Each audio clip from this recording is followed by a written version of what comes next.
Well, today's figures again prove what many of us already know, that almost everything at the moment is going up. But let's take a look at what's driving it and the impact it's having on some of the things that we're buying. Inflation, so essentially that is the cost of things that we're purchasing, is now at 9.1%, another 40-year high. But you can see it has risen from around the 2.5% in the summer of last year to where we are today. Now, the Bank of England had previously said they thought inflation could get to around 10%, but now they're saying it could get above 11% come the autumn. The key reason for that is that's when the energy price cap goes up, and that is key in terms of the rising prices we're seeing at the moment. This shows you the energy price cap. You can see from 2018, 2019 there, goes along pretty steadily until we get to April. That is when it goes up to nearly £2,000. But this red bar here, this is the projection of what is to come in October, heading to just under £3,000, £2,800. And if you wonder what makes up your bill, a lot of it comes from the wholesale costs, followed by the network cost too. And on that, the wholesale price of gas is a key driver in all of this. And yes, it is down from the high that we saw in terms of that Russia's invasion of Ukraine and the spike it took there.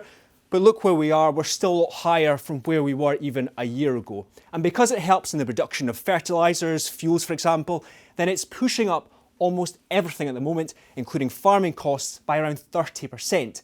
That means, of course, food is then on the up too. Overall, it has gone up in the year by just under 9%. And if we look at individual budget items, the biggest increase in cash terms, 500 grams of mince, that's up 32 pence. Chicken breast, they're up 28 pence, followed by pasta at 17 pence.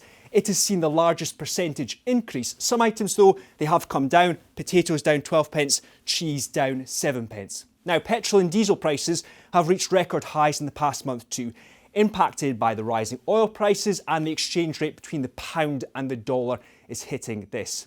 Now, of course, to combat the rising inflation, the Bank of England have increased interest rates. Now, this is how interest rates have fared over the past 25 years. They started around the 6-7% mark, but the key here is to watch for the crash here, the global financial crash. When they come right down, they flatline along to this point. We hit Brexit here.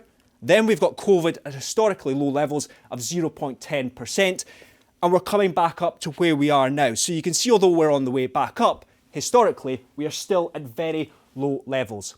Now, also to try and help, the Chancellor announced recently the £15 billion support package. £5 billion of that is coming from the oil and gas windfall tax. That still leaves £10 billion of borrowing. And of course, for many, wages simply are not keeping up pace, and that's a big reason why so many are struggling. These are just some of the many figures impacting the economy at the moment, but of course difficult predictions ahead of rising costs for households in the coming weeks and months.